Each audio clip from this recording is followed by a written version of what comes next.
natin. Joke lang. Masyado maaga. Hindi pa tayo mayroon. Anyway, paano ba? So, kasi family drama to, it's not as mabigat as I'm used to. So, it's nice kasi kahit na kontrabida yung role ko dito, parang there's a lightness, I think, or a humor to my character in a sense where sa sobrang arte ni Venus, I feel like magugustuhan siya ng mga tao kasi may entertain sila, may entertain kayo sa performance ko. because it's something kakaibang Max Collins ang mapapanood niyo po dito. Diba? Wow! Wow! Thanks guys! Yeah. No, kasi very like quotable quotes ni Venus. So thank you so much because it's been such a joy playing Venus kasi funny talaga. I mean, na-enjoy ko being a kontrabida for the first time in a light sense. So, yung pang-aapi ko kay Marian, hindi ko nasagot yung tanong, no? Ayan. Yung pang-aapi ko sa kanya ay parang forgiving. Parang forgiving for me kasi naman as you saw sa AVP, parang malalim yung galit ni Venus kay Catherine at kay Tita Nova, yun. May malalim siyang pinaghuhugutan. But if you actually watch our scenes, parang may pagka-funny din yung mga away namin. So, yun yung ma-enjoy din ng mga bata to watch. It's something that is for the whole family at hindi nila gagayahin. No, hindi nila gagayahin. Nahirapan ka bang apihin si Marian? No. Dahil? Hindi po ako nahirapan kasi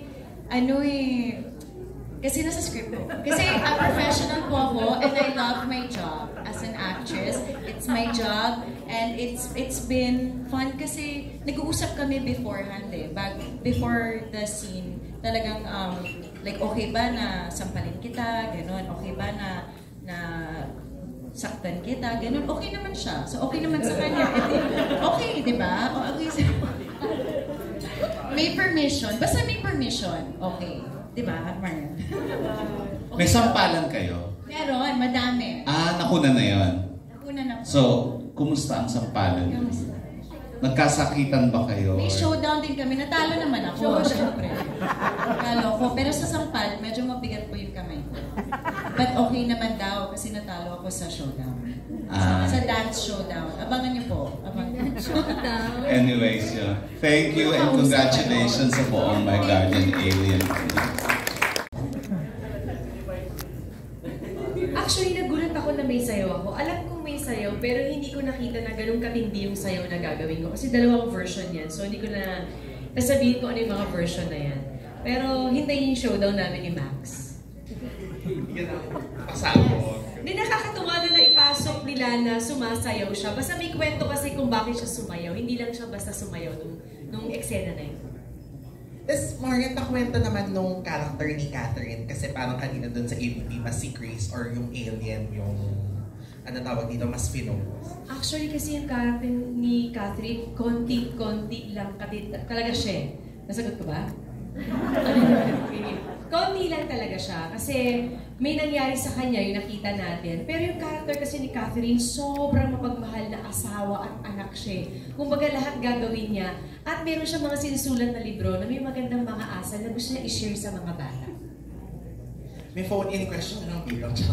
Ano tawag dito? Napanood niyo daw ba yung Hi Bye Mama na K-drama? And in a way, yung naging reference pa siya or... Parang hindi. Kasi original to na inilikha ng GMA at ng mga writers natin na iniba nila talaga yung plataforma na to the point na gusto nila fantasy talaga yung ibigay sa akin. Excuse me, may nakapanood. Ghost daw yun, not alien. Not alien. Pero eto Marian, kasi kanina na-mention mo talaga na very important sa'yo na ang show na gagawin mo is mapapanood talaga ng mga anak mo, di ba? How do you feel to be offered such a beautiful project na kasi ang uso ngayon, di ba, medyo mabibigat, may mga barilan, although may baril na naman dito, pero yung medyo mas hardcore na action. Party na baril yun. Parang ganito. Ganun.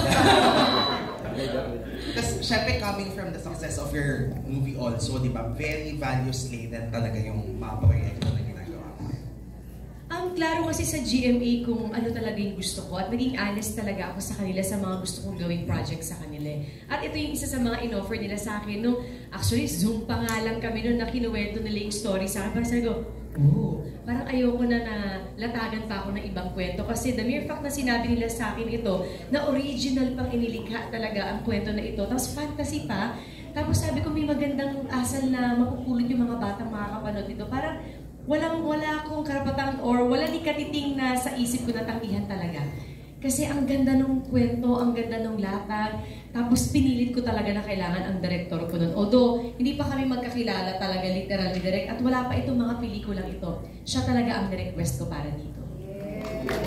At buti na lang hindi niya ako tinanggihan.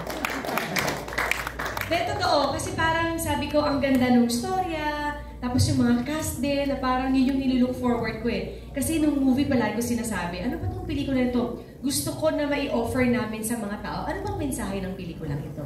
Ngayon, sasabihin ko uli yan, ano bang offer namin dito para sa tao, para malaman nila, ano ba ang kahulugan ng totoong buhay? Ano ba para sa'yo ang buhay? Pagmamahal ba yan? Pagmamalasakit sa kapwa mo o sarili mo lang iisipin mo? And with that, last question para sa inyo. Hindi naman last yan, baka. Ito na, tunay na. Sa'yo kay Sir Gabby and kay Rafael na since kayo yung family unit dito, ano yung gusto nyong maiwan ng viewers pag nanood ng My Guardian Alien? Ang pamilya ay pamilya. Kahit anong mangyari, mamahalin mo ang pamilya mo sa abot ng makakaya mo. Sir Gabby.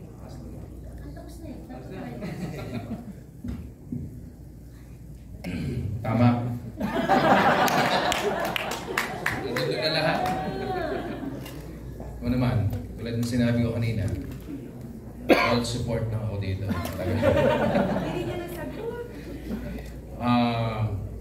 Ano ba ang, pagkatapos ng araw, ano ba talaga ang gusto mong ipakita? Lahat ba yan ay para sa iyo lang o para sa ibang tao? Yun din yung sinabi mo. Pero may tanong ko kayo ulit. Ano kung gusto nyong maiwan sa viewers pag nanood ng My Guardian? Kaya tama yun. Lahat ng sinabi mo, ando doon na eh. Actually, sa totoo lang, uulitin ko lang.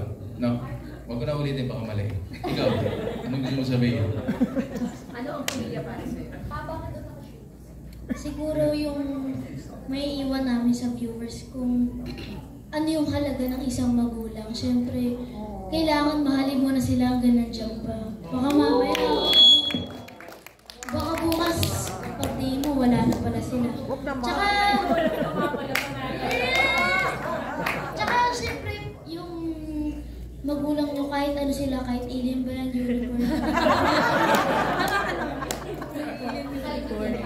Thank you so much po and congratulations. Ito ang dahilan kung bakit kahit magpahinga ako, patuloy akong bumabalik para gumawa ng isang magandang opera sa telebisyon. Kaya thank you so much for the big opportunity at salamat, GMA family. Binigyan niyo na naman ako ng isa pang pamilya dito sa My Guardian Alien. Thank you. There you go. Palakpakan mo natin. Ayan. Siyempre, bago ang lahat, matapos man itong lahat ng ito nabuo at gumanda sa tulong ng mga cast, lahat kayo ang creative. Pero syempre, sa pamumuno at pagdidirect ni Zig Dulay. Kaya direct, salamat sa opportunity. Thank you, Direk. Uwi na tayo, guys. Traffic.